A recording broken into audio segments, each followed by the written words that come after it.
Tommy D on here too.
What is going on? I'm gonna start a little early because I'm afraid of that 11 o'clock hour. Please, internet, do not go out at 11 o'clock. Don't happen. We got 27. We've seen one more. I want to imagine some of you guys are just making your YouTube accounts.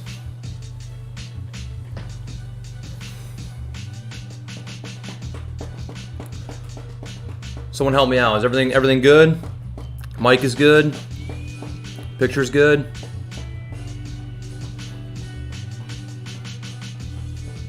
Again, we're probably rocking like a 20-25 second delay. It's like something I can't fix. I don't even know if there's a fix for it.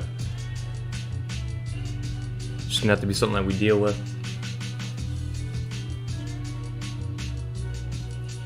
I hope you guys have your coffee today, because you're gonna need it.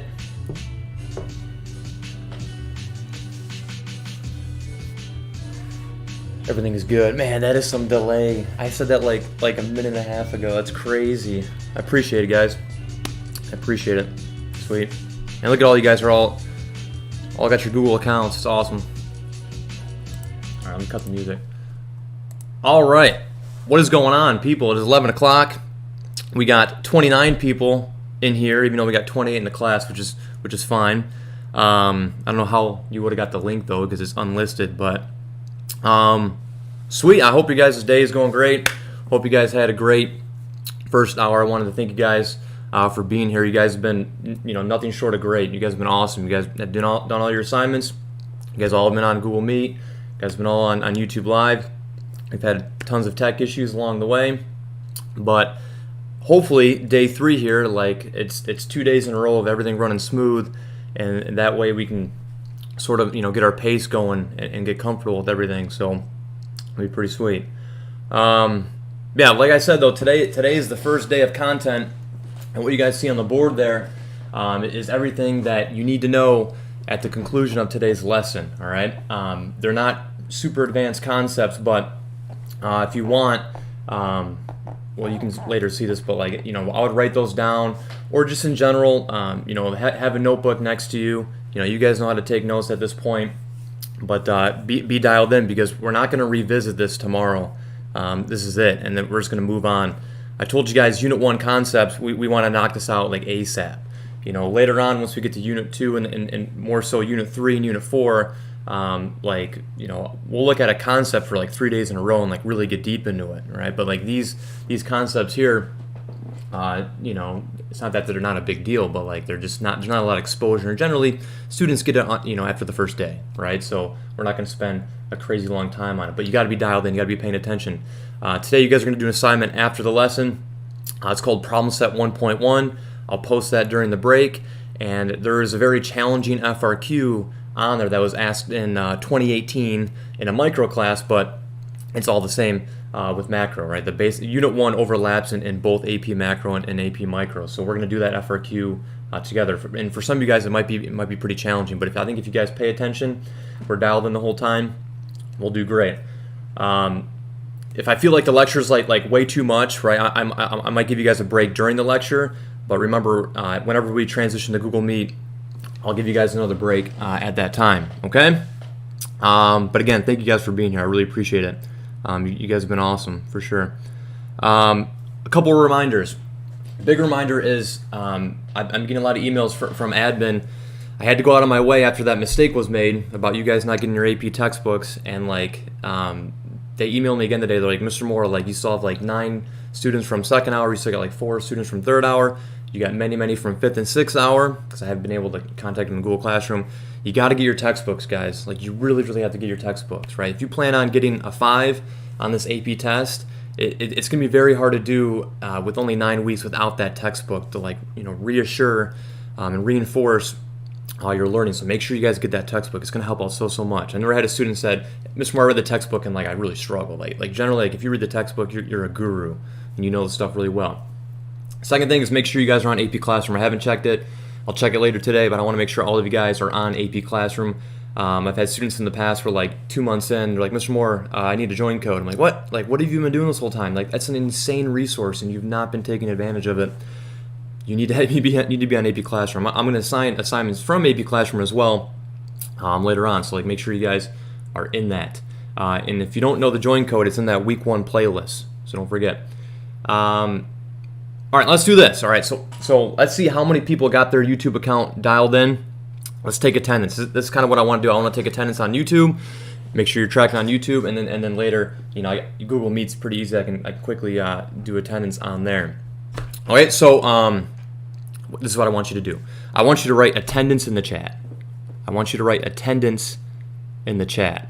And if you have a really weird name, which none of you guys look like you have right now, like a custom name, some weird one, like someone had Red Robot yesterday or whatever. If that's you, put your name next to attendance. Yeah, there it is. Your fairy godpoppy.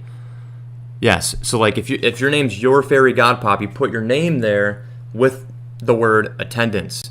Because if you don't, I don't know who Fairy Godpoppy is, and I'm not going to be able to mark you present for today. So yeah, just like Brayden did, attendance. Luke, perfect, attendance, right? That way I can go back to the chat log and have you guys here for attendance. I haven't really been that on attendance lately, and I know it's kind of silly, right? You guys are like, Mr. Moore, I'm going to be here. I'm trying to learn, right? But I'm going to have to get this guy out of here. If I don't know who you are, Fairy Godpoppy, I don't trust you. I'm going to have to get you out of here. I'm going to talk to you. But attendance is taken very seriously from the state and thus from the district, right? So I have to make sure you guys are all here, right? And everything's going okay, and you guys are doing fine, okay? So make sure you write attendance in the chat. All right, so I think we're good. I hope you guys got your coffee, and hope we're ready to go, because we are going to start here. I should have gave you the close up so you guys see me a little bit. But I want you guys to see that board. I hope you guys maybe wrote some of that down. If you didn't, it's not a big deal. We have to move on here. All right, let me get this going here. Let me make sure it's good on the other screen, because when I go to this screen, I can't see myself any longer. I got to look at the other monitors, and I got that little delay. But yeah, this is it, people. Welcome to the world of AP Macroeconomics. Today is that first day, And yeah, we're going to breeze through it. And then tomorrow's going to be a pretty challenging day, right? We're going to round out the week tomorrow with a lot of content, definitely a little bit more rigorous than today. So, give me one more day this week, and then we'll wrap up the first week in the books, right? And I think it would be a successful week, even though Tuesday was like disastrous. All right. So anyway, let's move on. We can see it. All right. So the first thing is, Mr. Moore, what is economics, right? A lot of you guys probably think economics is the study of money, right? Generally, like in a normal classroom setting, I'm like, all right, what is economics, right? And 95% of students will be like, it's money, right? Like it's like the study of money and like how people use money and how people get money. It's far from that. Economics is not the study of money. Now, there will be a point in time where we will learn about money, but that's one day in this class. That's only one day in this class. Economics is so much more larger than just the study of money. Economics is the study of scarcity. It's the science of scarcity. It's a science. It's ever-changing. And economists use a scientific method in order to develop theory and to develop policy. So in economics, at least macroeconomics, is relatively new. Now, economics was originated in 1776 by Adam Smith. He's the founder of economics, Adam Smith. Do not forget that. It's a very easy name, but easy names like that are easy to forget. Adam Smith is the founder of economics, wrote the book The Wealth of Nations, 1776. And he's credited with being the founder of economics. However, macroeconomics, right, studying the whole economy as a whole, studying macro measures as a whole, and developing policy in order to fix large-scale economies, really wasn't founded until the Great Depression. And I would argue it was founded by John Maynard Keynes in the Great Depression. So not that long ago, right? So it's pretty new. So economics is the science of scarcity, right? So I think some of you guys have heard the word scarcity used before. But scarcity basically is this idea that people, businesses, and governments have unlimited wants and only limited resources, right? People tend to want a lot of things, but they don't have enough resources to get those things. And resource could be anything. We're going to talk more about resources tomorrow, but it could be time. It could be money.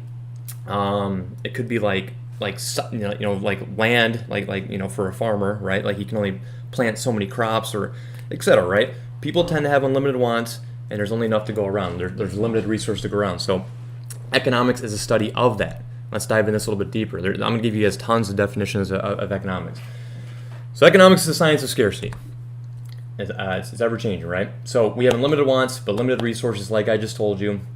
It says, can you think of something that you want that is not scarce, right? And generally, people say, like Mr. Moore, like air is not scarce, right? Well, I would argue like clean air is relatively scarce in a lot of parts of the world. But yeah, like air, right? But generally most things are scarce, right? Like you can only be at one place at one time, right? Like when you woke up this morning, you could either go to school or you could like sleep in. You can't do both, right? You're forced to make a choice. And that's kind of my next point is, since we have our desires are endless, right, and we only have limited time or resources or money, etc., that's going to force us to make a choice, right?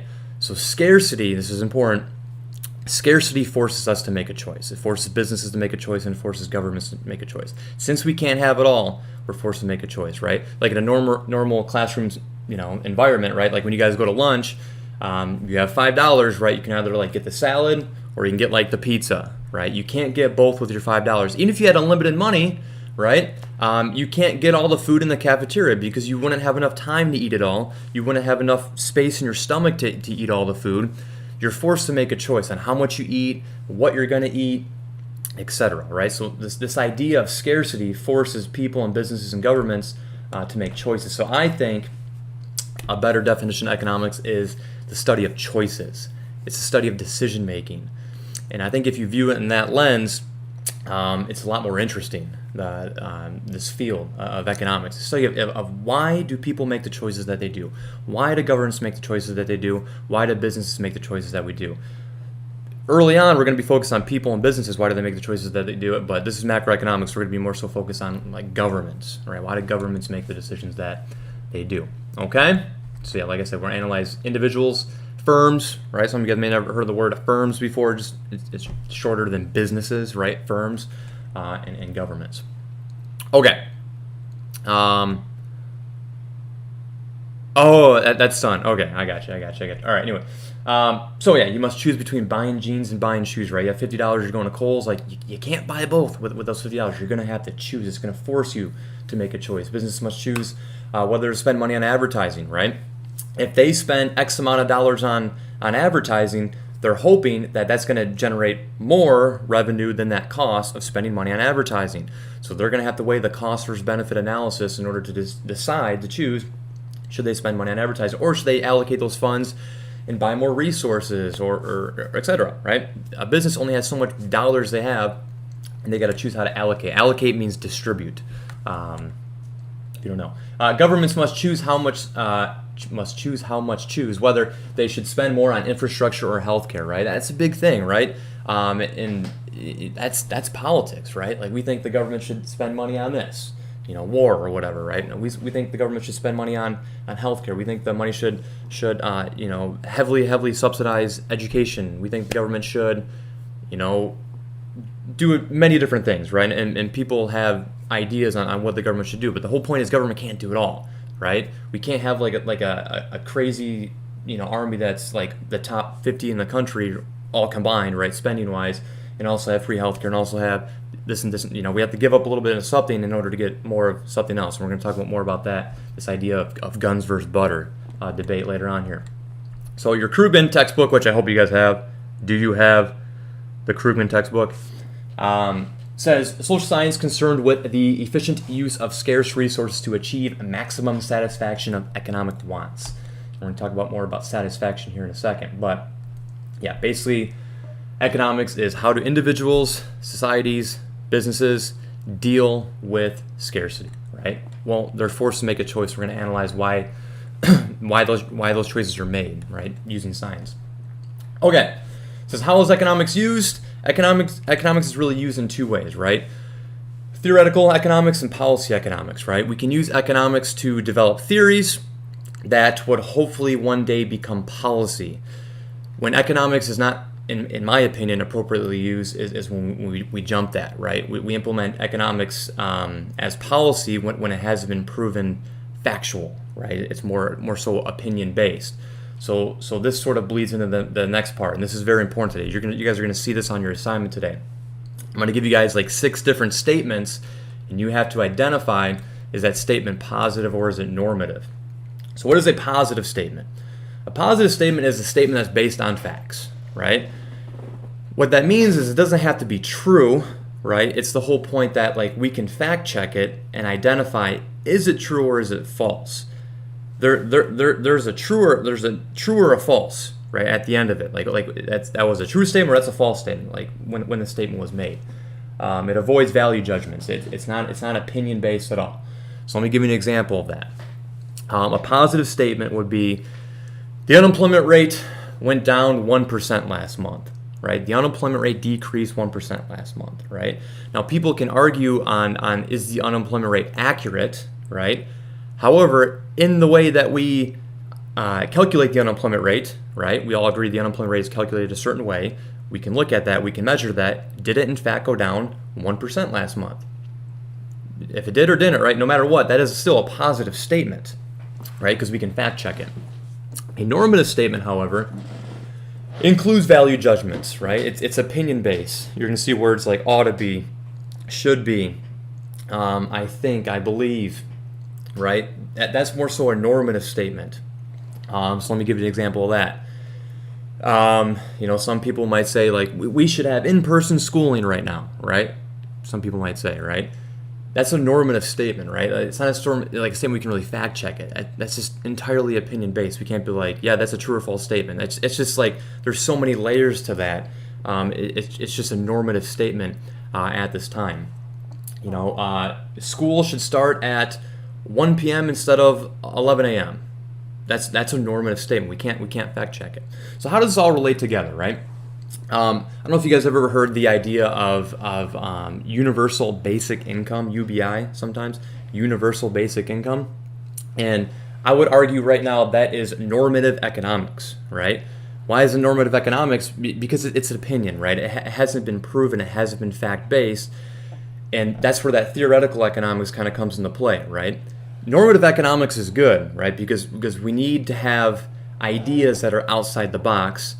It's like the scientific method. We need to start the thinking process and then later prove it to either work or not work, right? So if you're not familiar, universal basic income is this idea that it's in lieu of welfare, right? So a lot of people do not like welfare because it's sort of like a ceiling, right? People might find themselves in a situation where if they were to get a job or to work more hours, at that point they're de-incentivized to, because they would make the same amount of money collecting welfare than working, right? So they'd rather collect the welfare than work, right? It is an argument that some people make. So it discourages people from working, right? So universal basic income is this idea that everyone in the entire country receives, I don't know, like $1,500 a month or whatever, right? It's a floor. So with that being said, although it's costly, we shouldn't have anybody below the poverty line. However, it's a floor, right? It's not going to discourage anybody from working, right? If you work a job, you're still going to collect your UBI, right? So I'm not trying to say is it good or is it bad, but that's the idea of normative economics. Now, it has been tested, right? And I would imagine some Scandinavian country, but I'm pretty sure it was tested in a big city in Canada. I want to say like Toronto or something like that. I should have checked it earlier. But and once that becomes true, like it does work. So like the test would be like, does it or does it not decrease the unemployment rate? Does UBI work? If we have a country that has UBI and a country that has welfare, ceteris paribus, everything else equal, does UBI promote a lower unemployment rate than the same country with everything else the same than they would with welfare, right? If you can prove that, then that transitions from normative economics into positive economics, okay? I don't want to talk about the subject for too long because it's like very, very low exposure, but like that's what economics is, right? So some of you guys that go to college to later study economics, right? Which I hope I sparked maybe a passion in economics for you guys at the end of this course. Some of you guys might go into theoretical economics, more so might venture into policy economics. That's sort of the two different lenses, okay? Okay.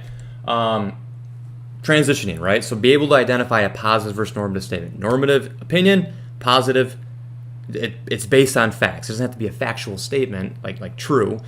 It's based on facts. Okay, anyway, so micro versus macro. This one's pretty easy. So you guys are all in macroeconomics, right? As you guys know, you can elect to take microeconomics as a junior, which some students do in the spring, or you can do microeconomics as a senior. Generally, I have like a microeconomics class generally is like 80% senior, right? But I usually have a lot of juniors.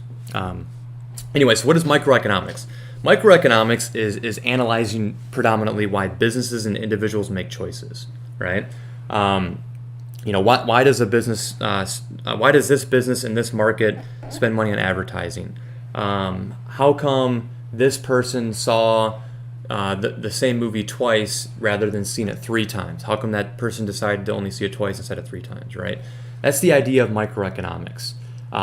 Or microeconomics can even be a little larger though, right? So I want to differentiate that between macroeconomics. Microeconomics could be like the supply and demand for oranges, like the entire orange market, right? All the oranges produced in the US, who wants oranges, who's producing oranges. That's still microeconomics because we're still only looking at one market, oranges. Macroeconomics, however, is larger than that. It's not just one good, it's all goods. We're going to be using aggregates, everything added together. So it's not only oranges, bananas, chairs, computers, everything. We're looking at all goods collectively, right? What is the demand for all goods? What is the supply for all goods? You're going to see, we're going to look at key economic indicators like unemployment, right? Inflation, price level, the aggregate price level for all goods. GDP, right? What is the sum of everything produced and the value of that in a given year in an entire country? Macro is very, very large scale economics. Like micro, microscopic, macro, big, right? Like I said, we're going to be micro a little bit, right, as we learn these basic economic concepts. But when Unit 2 begins, we'll be in macroeconomics. Time check 11:20. All right, we're doing pretty good. All right, a lot of these things are going to go pretty quick. So if you've had any siblings or friends that have taken my class, a lot of them will mention it's a lot of graphing, right? In economics, the nature of economics is we're going to use graphs. We're going to use graphs. So generally, this is how economics works. You guys are going to see it tomorrow because tomorrow we're going to learn our first graph. generally we make generalizations, right, using words, right, like this, like the law of demand. The law of demand states that when price goes down, people tend to react by buying more of a product, right? If price lowers, you usually buy more of it. If price goes up, you usually buy less of it, right? That's the generalization. That's the concept in words, right? And then we take those words and put numbers to it, right, in a table, and then we take those numbers and we put it on a graph. And then we can manipulate the graph by shifting it or moving along the graph to make generalizations to explain, how the world works, right? Why people do the things that they do, why government does the things that they do, and why businesses do the things that they do, right? So the whole point is we're going to be using a lot of graphs in this class. So here's just some fun graphs for you. We're not going to be using like bar graphs or anything, but when falling asleep feels the easiest, in class, at work, in bed, actually trying to sleep. I hope you're not sleeping right now. I hope you're not. Hey, put a 1 in the chat if you're paying attention. All right, anyway. Cuteness versus number of legs, right? Organisms that tend to have 4 legs are usually pretty cute. Like my dog, for instance. He's pretty cute. He's got 4 legs. 2 legs is pretty normal, right? We all have 2 legs.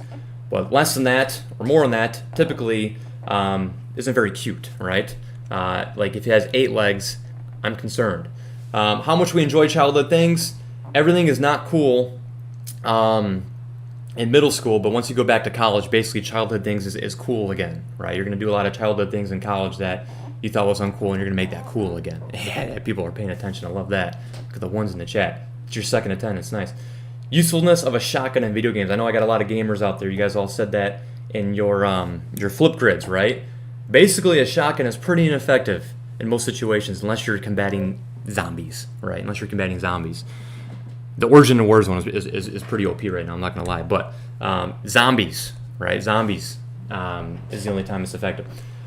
Probably my favorite graph, the probability of being right with your relationship status. So as your relationship status increases, right, as we move left to right here, the probability of you being right decreases, right? So if there's any parents that are kind of like listening to this in the background, I'm sure they're agreeing with me right now. I'm sure they're like, yeah, like the second I got married, I'm just like never right anymore, it seems, right?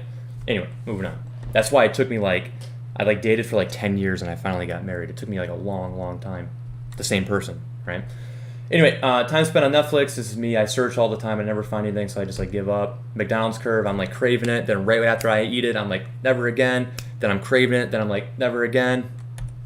7:25. All right. Anyway, so this is more real. So those are just fun graphs that I wanted to put up there. But this is what you guys are going to do by the end of the course right here, right? You guys are going to learn a plethora of different graphs. We're going to tie all those different graphs together, and we're going to use these graphs in order to make generalizations on how things should do, right? We're going to believe in economic laws and put those laws to the test and see what would happen, right? So obviously you're not expected to know this, and this is going to go over your head a little bit, but if you can just kind of pick up the gist of it. How do you be right with relationships? There's no official rule for it, Mr. Moore. That's true. Hey, I think today we should go take the dog on a walk at 1 p.m. No, you're wrong. What? That's what I mean. But anyway, so we got the money market here, right? So here's just a graph, right? We're going to learn what the demand for money. Why is it downward sloping in regards to the quantity of money out in circulation and interest rates? Typically, when interest rates are high, you don't want to have money. You want to go invest it. When interest rates are low, you want to hold liquid cash, right? Because cash is a good asset, and for transaction demand. Whatever, right? And we have the money supply, it's fixed, it's set by the Fed, so we know that if we change the money supply, the Federal Reserve controls the supply of money, and they change it, we understand that they can influence interest rates, right? They have to, right? If they put more money in circulation, it will definitely put downward pressure on interest rates, for sure. Economic law has to happen. So if interest rates go down, we know that businesses are going to react by taking out more loans, right? If I'm a business and I know that I can borrow at a lower rate, 2% opposed to 5%, I'm gonna go ahead, take out a loan. I'm gonna build another pizza restaurant somewhere else, and if I do that, I buy more goods. I'm building a new, restaurant. I'm gonna have to spend money in order to do so. I'm gonna demand labor. I'm gonna hire some sort of contractor, to build my restaurant. And when we do that, that's gonna increase aggregate demand for goods in our society. And when that happens, it's gonna put An increase in price level is going to cause inflation to occur, but it's going to decrease unemployment and increase the output of goods in our country, right? Again, you're not expected to know that at this time, but the whole point is in the red there, right? We can make a generalization and we can believe it to be true, right? This is called monetary policy, that if the Fed increases the money supply via the three tools that they have, it will reduce unemployment, right? And then we can look at it and like, is it true, right? Every time the Fed increases the money supply, has it decreased the unemployment rate? So that is what macroeconomics is. So we can analyze, why does the Federal Reserve make the choices that they do? What should be the choice that they do, and why? Why does it work, or why does it not work, or et cetera, right? So this is the end game for you guys. This is like the midway through that third window, right, of our 9 weeks together. So you're going to be able to do that and so much more, right? So like this class, I can't stress enough. I'm biased, of course. I think it's insanely important for you guys.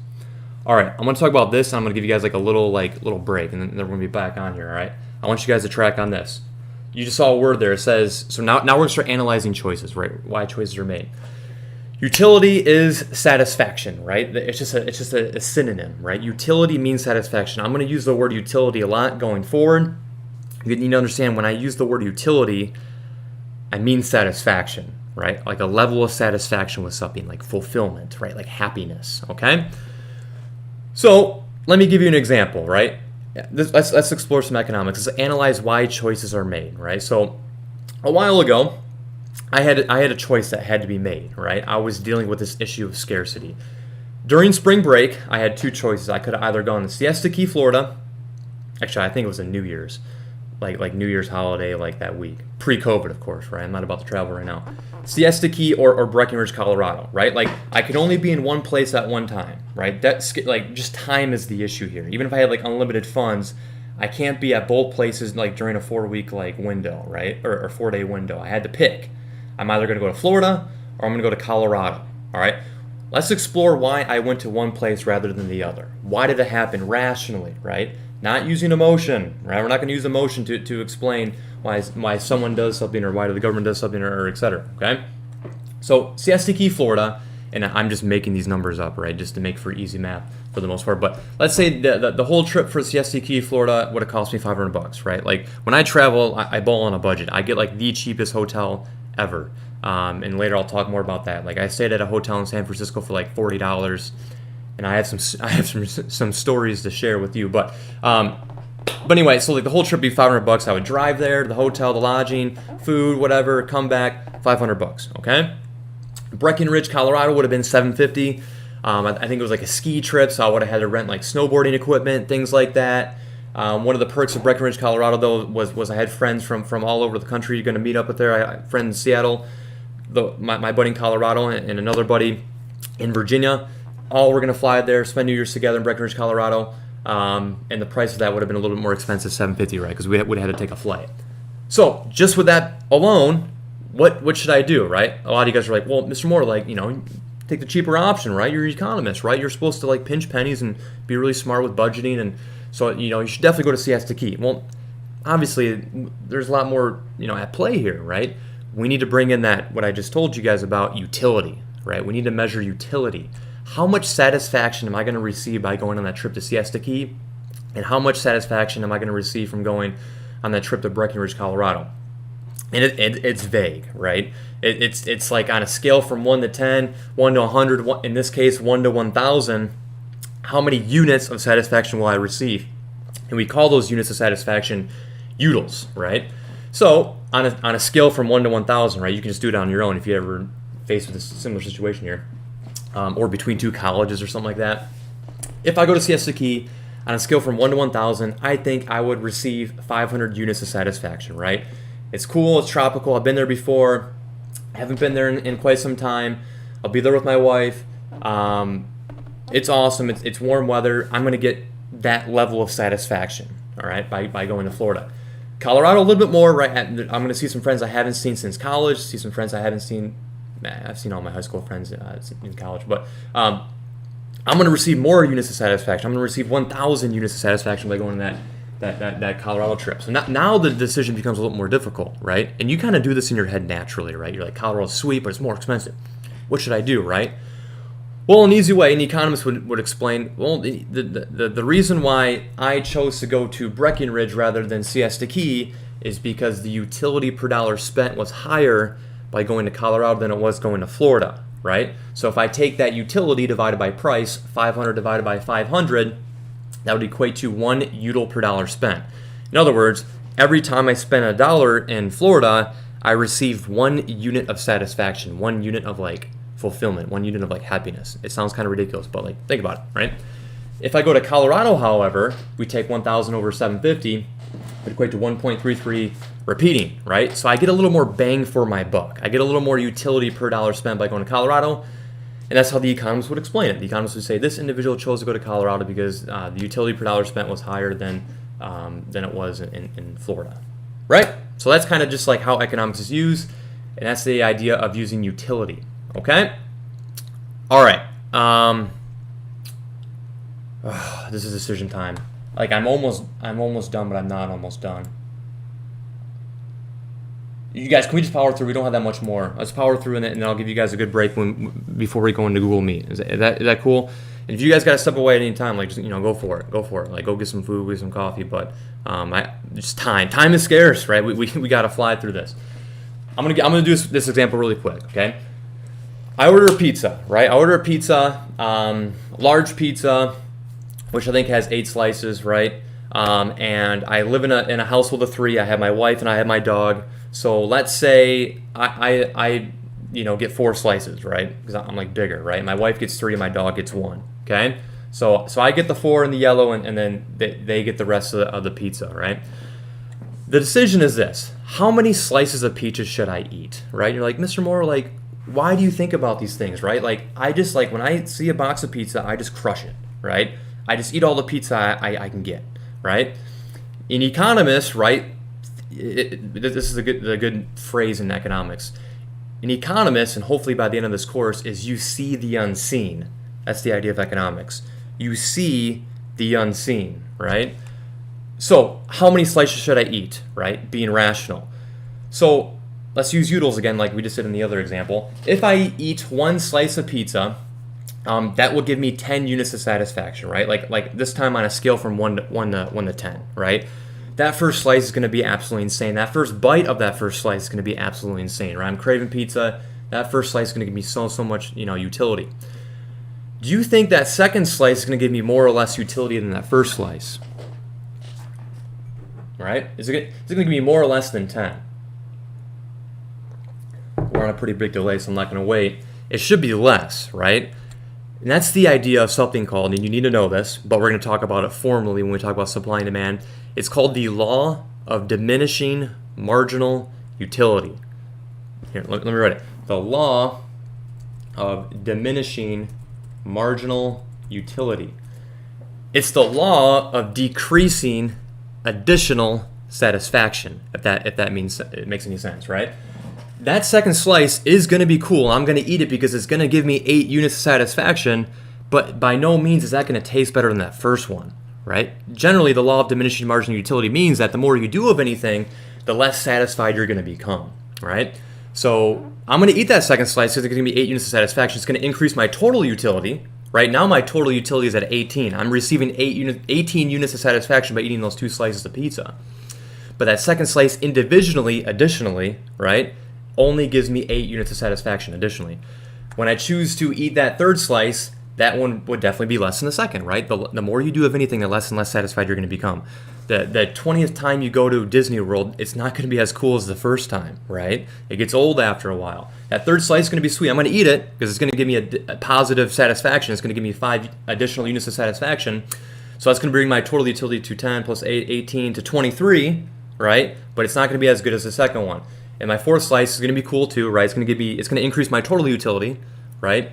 But it's not going to give me as much additional satisfaction as the third slice. So all in all, my total utility of eating 4 slices, if I eat it all in one setting, would be 25 utils if I did my math right.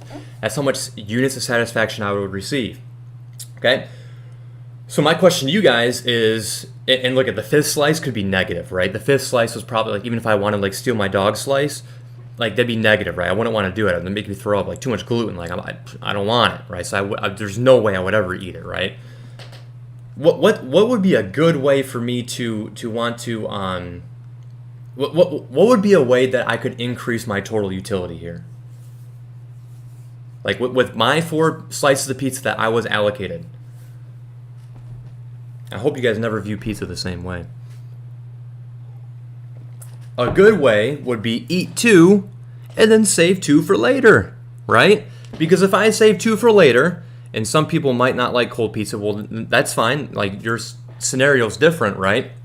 But if I save the 3rd slice and the 4th slice for later, right? Cold pizza, or I heat it up or whatever, right? Like when I'm really hungry, I guarantee you that 3rd slice, when I wait a while, is going to give me greater satisfaction than that 3rd slice when I ate it, right off the bat, 1 slice a day. You guys are crazy. And then the 4th slice in that 2nd setting would probably definitely be more than the 4th slice, like in that, all at once. So if I eat my 1st slice, my 2nd slice, wait, then eat a 3rd slice and eat a 4th slice, my total utility therefore would be 31 utils. So this is this idea that people try to maximize their utility, right? People try to maximize their utility. Now, do they rationally?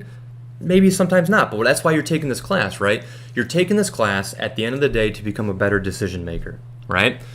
To maximize your utility, right? To maximize your satisfaction, to maximize in economics, we call it self-interest. It doesn't mean being selfish, right? Like you can donate a bunch of money to Goodwill or wherever, and that could maximize your self-interest, right? Could give you utility, and that's not being selfish. Being self-interested is different than being selfish.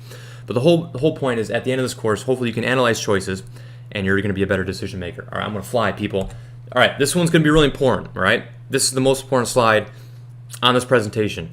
And then I got a couple more things, and then boom, all right? And then we'll go to Google Meet, we'll chill out, we'll do that problem set together, we'll knock it out, and you guys probably won't have any additional work to do after our hour-and-a-half window. That's always my goal, right? Now, I don't know if I can always deliver on that, but I'm going to try, right? You guys have that pledge. Anyway, so this is called thinking at the margin, all right? So this is called marginal analysis. You probably saw that on the chalkboard when you entered the stream, all right? Let's try to explain why a person might see the movie 1 time, 2 times, or 3 times, right? The same movie, right? Again, this is pre-COVID. No one's going to like a movie theater right now. I'm not sure. I don't think they're open, right? There's probably no way.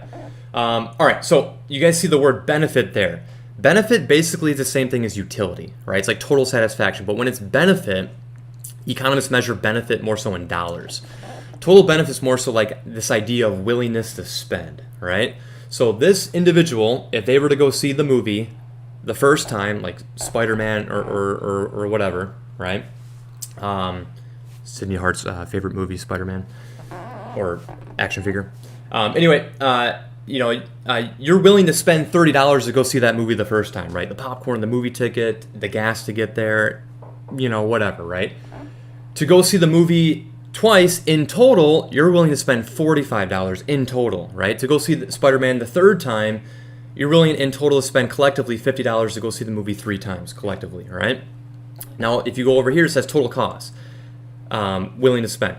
Total cost is how much does it actually cost you to go see the movie, right? How much does it actually cost you for the gas, to spend the ticket, for the food, and etc., right? If you go once, it costs you $10. If you go twice, it costs you $20 and costs you $30 to go 3 times, right? It's constant, right? It doesn't cost more or less to go to the movie, the more times you do it, right? It's pretty consistent. My question to you is, how many times did you see the movie? Would you see this movie 3 times? Because if you look at it right now, collectively, you're willing to spend $50 to go see the movie 3 times, and it costs you $30 to see the movie 3 times. And a lot of you guys would be like, yeah, I would. I would go see Spider-Man, yes it is. I would go see the movie Spider-Man 3 times because I'm willing to spend $50 on that, and it only costs me $30. The problem is this, and you have to remember this.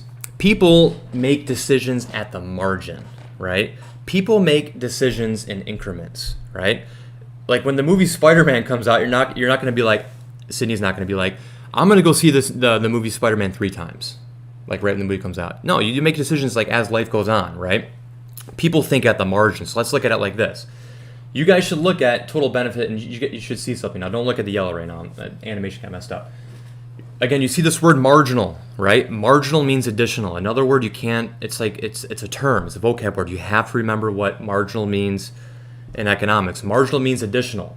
So marginal benefit in this table represents what is the additional willingness to spend to see the movie additionally, right? To go see that movie that first time, Cindy's willing to spend an additional $30. To go see the movie the second time, at that point, she's willing to spend an additional $15. How come she's less willing to go see the movie the second time than she is the first time? Someone write in the chat.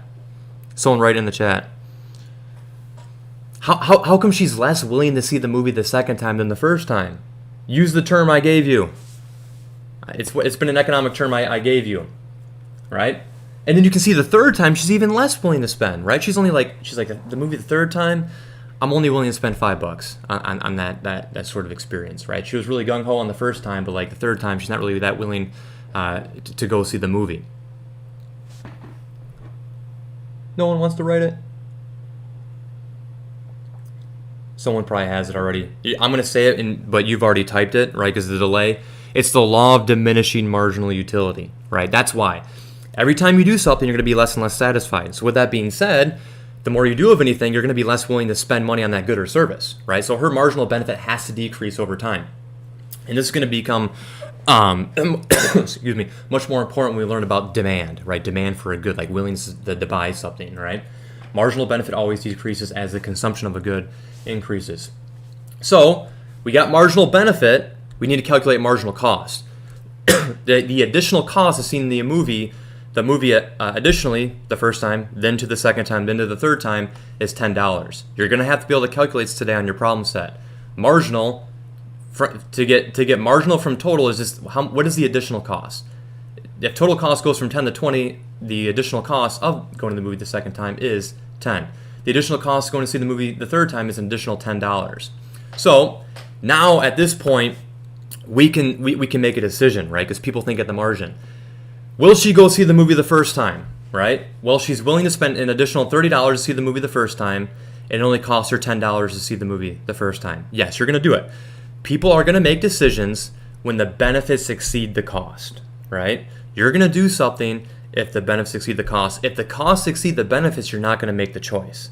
That's the idea of cost versus benefit analysis, okay? So she'll see the movie the first time. I think we all can agree. She's willing to spend $30 and only costs her $10. Will she see the movie the second time? Well, the law of diminishing marginal utility sets in. She's not as willing to see the movie the second time, right? She already saw it, right? It's not as cool. She already knows what's going to happen. She's willing to spend an additional $15 on that movie-going experience. But how much does it cost her additionally to go see that movie again? $10. Well, she'll still do it. She's willing to spend $15. It only costs her $10. She'll do it. However, to see that movie that third time, it's going to cost her an additional $10. And she's only willing to spend an additional $5. She's already saw it twice. She's not that willing to spend it, more money to go see it again. Her friends are gonna call her and be like, "Hey, you want to go see Spider-Man?" She's like, "I already saw it twice. Can we do something else?" So the whole point is, Sydney's gonna see the movie twice. She's not gonna go the third time, and that's the idea of explaining why people make decisions using marginal analysis, cost versus benefit analysis. Using this idea of like law of diminishing marginal utility, all these economic concepts that we've already sort of explored. That's the idea of economics. Explain why choices are made. All right, we're going to fly, people. I'm going to get you to that 12 o'clock hour. We're going to take a 5-minute break. Don't worry. All right, now usually in a classroom setting, we do push-ups. I guess we could go to Google Meet and make Michael do pull-ups with his pull-up bar in the background, but like we're going to not do that, right? But like usually you see some kid like sweating in the front of my room doing push-ups, right? And looking at marginal analysis. Let's just look at the pink here, okay? And there's what marginal analysis means. Marginal analysis is cost versus benefit analysis. Cost versus benefit analysis is people make a decision when the benefits exceed the cost. They don't make a decision when the costs exceed the benefits, right? Marginal analysis is taking cost versus benefit analysis, but identifying it like additionally, right? Looking at the cost versus benefits additionally, right? Every time you make a decision. So it says, when you decide to go to the mall, you consider the additional benefit and additional cost, right? Like just to go to the mall, should I go, right? Is my willingness to go like greater than like the cost of actually going to the mall? If it is, then I'm going to go to the mall. I'm going to make a decision to go to the mall. But not only that, though, you make decisions at the mall incrementally. It could be every second, could be every minute, could be every time you go into a store. While I'm walking around the mall, I'm like, benefits exceed the cost. Benefits exceed the cost. Yep. This is cool. I'm willing to be here. It's greater than the cost of being here, right? But time can change on a dime, right? Imagine if like your ex-girlfriend or ex-boyfriend or whoever walks in. Maybe at that point, the cost of being at the mall now exceeds the benefits of being at the mall. The very second the costs exceed the benefits, you're going to stop making the choice, right? Like for right now, some of you guys are like, Mr. Moore, I'm like really tired. 11:40 a.m. is like really early for me in the morning. It's outrageous. And you're like, I'm going to put the head down. Like you're like, I'm going to keep listening to the lecture because the benefits exceed the cost. The benefits exceed the cost. But that second the costs exceed the benefits, you're gonna put your head down and sleep, right? It's too costly. It's too tiring to watch Mr. Moore lecture for so long. I apologize. I don't want to lecture this long all the time, but we got to get through Unit 1 like ASAP. I promise you. The whole point is you're going to continue to do something as long as the marginal benefit exceeds the marginal cost. The second the marginal cost exceeds the marginal benefit, you're gonna stop doing that particular action. Okay.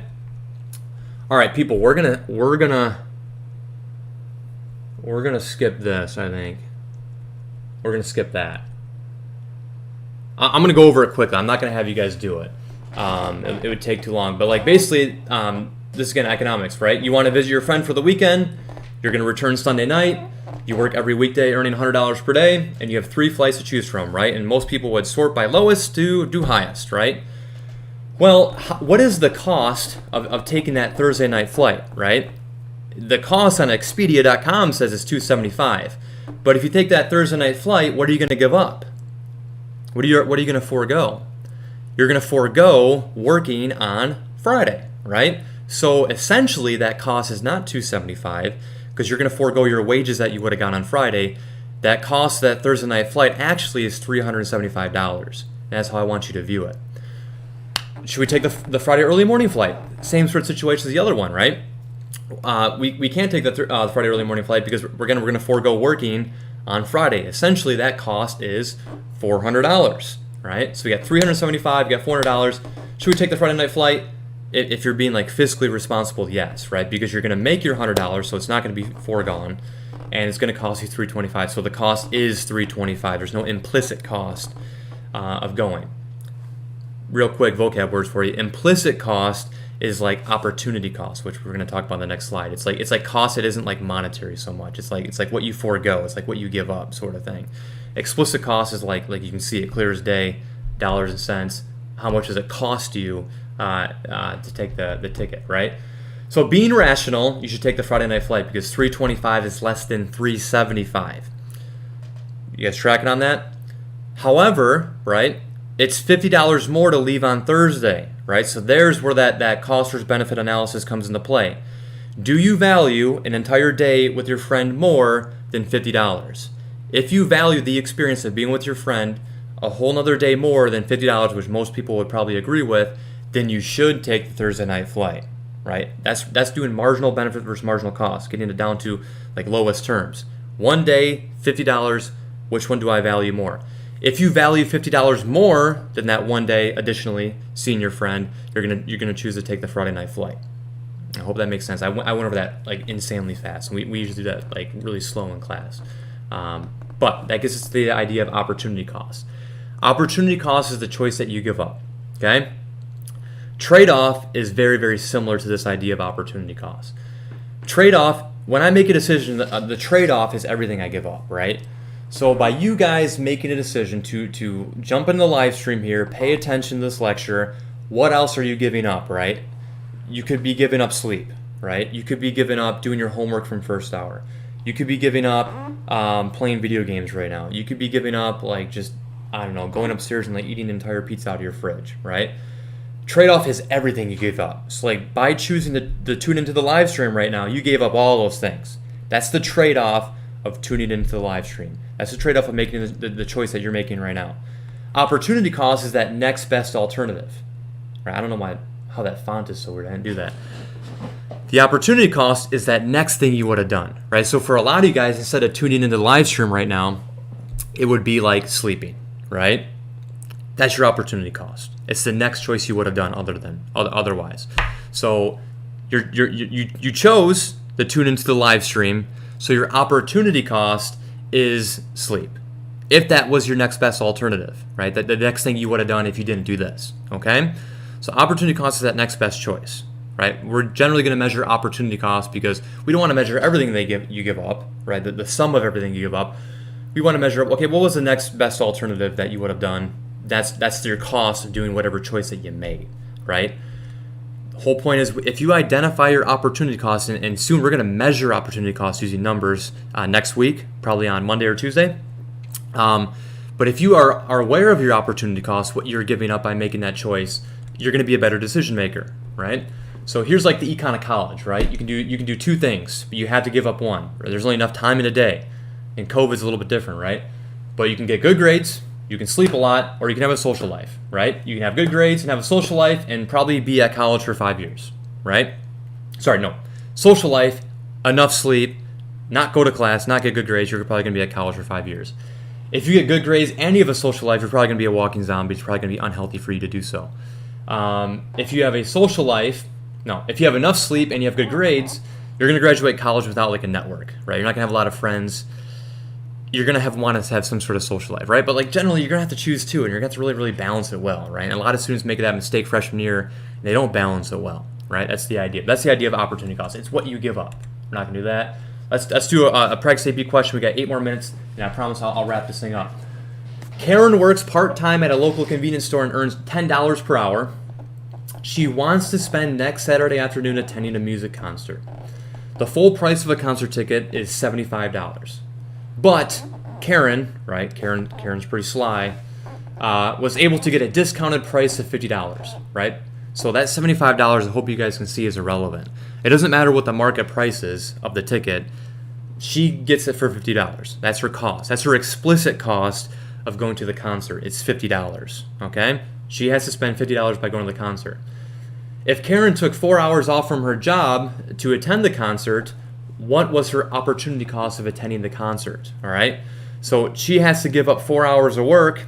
So how much is that? Well, she makes $10 an hour. So if she doesn't work for 4 hours, she's going to have to forego $40. That is her implicit cost. The implicit cost, okay? So the movie ticket costs $50. She forgoes $40 as her implicit cost. So what is the opportunity cost? Like how much is she going to give up if she doesn't go to the concert? Because that's the opportunity cost. The opportunity cost is the next best alternative. If she attends the concert, what's her next best alternative? The next choice she could have made would be not going to the concert. So how much does she spend?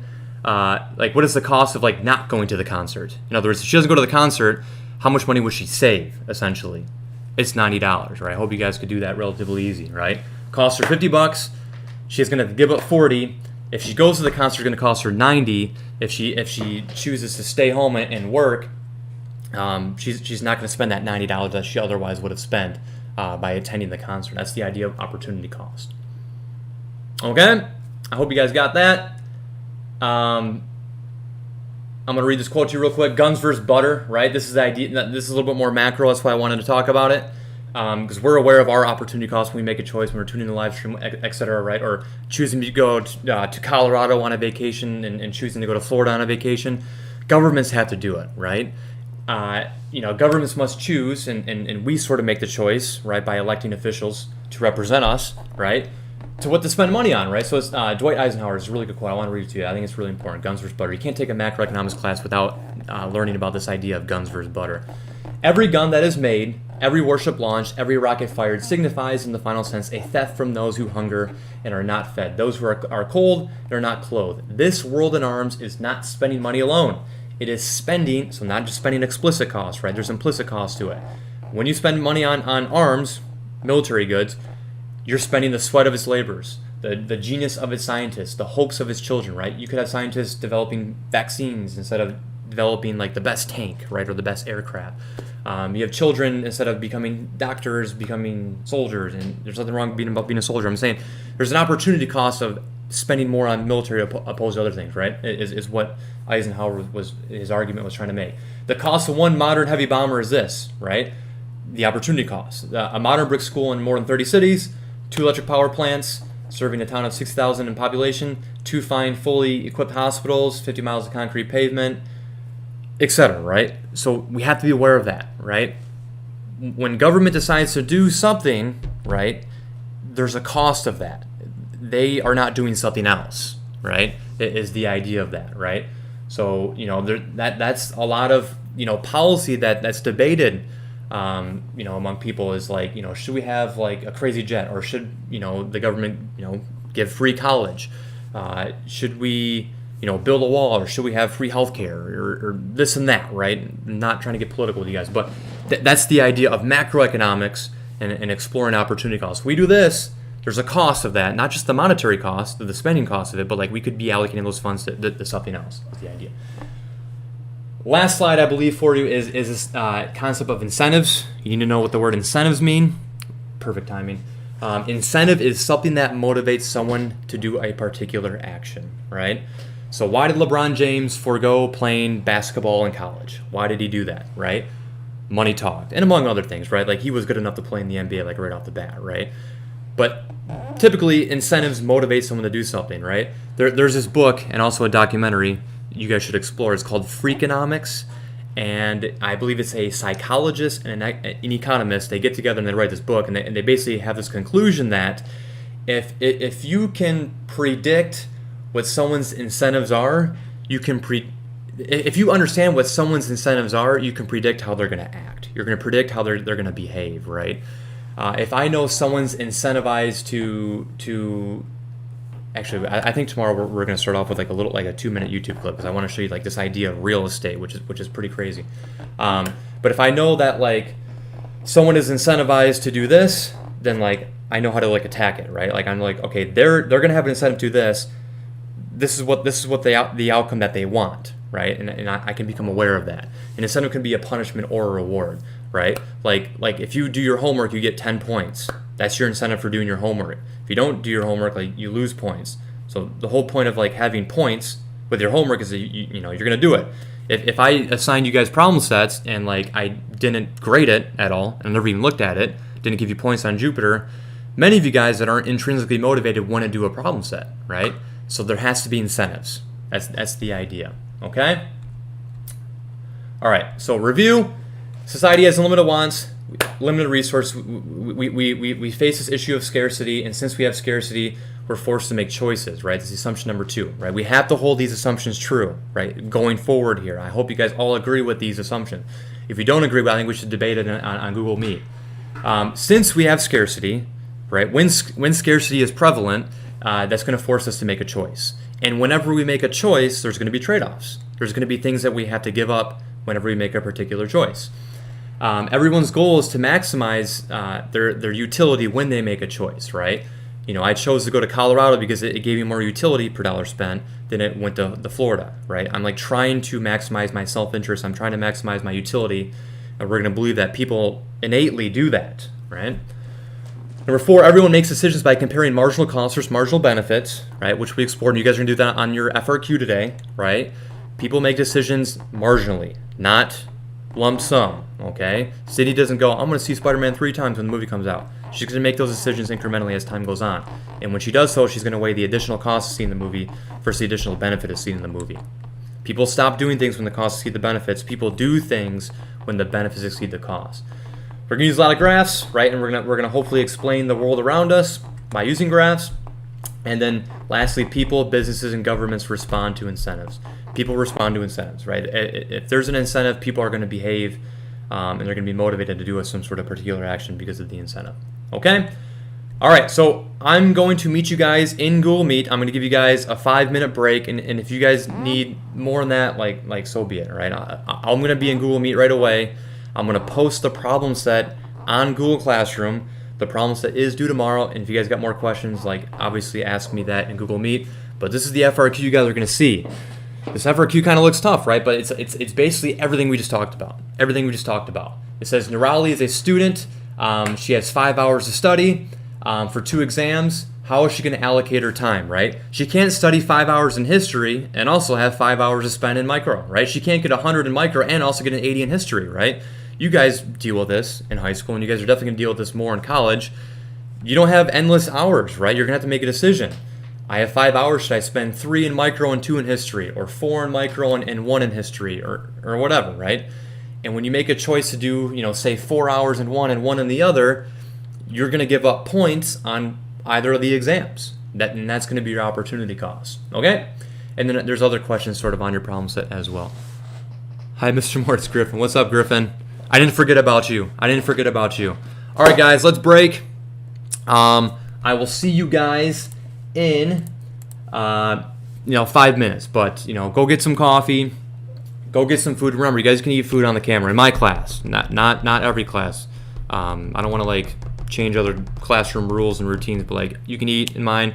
That's fine. If you don't want your camera on, you're having a day like that, that's fine. I want you to have your camera on just because I want to see you guys. I want to get to know you guys. But I'll see you guys in Google Meet here in a bit. All right. Thank you guys for tuning along. We have 31 people still watching it. Hopefully you're watching it. Your browser isn't just open, but I'll see you guys in Google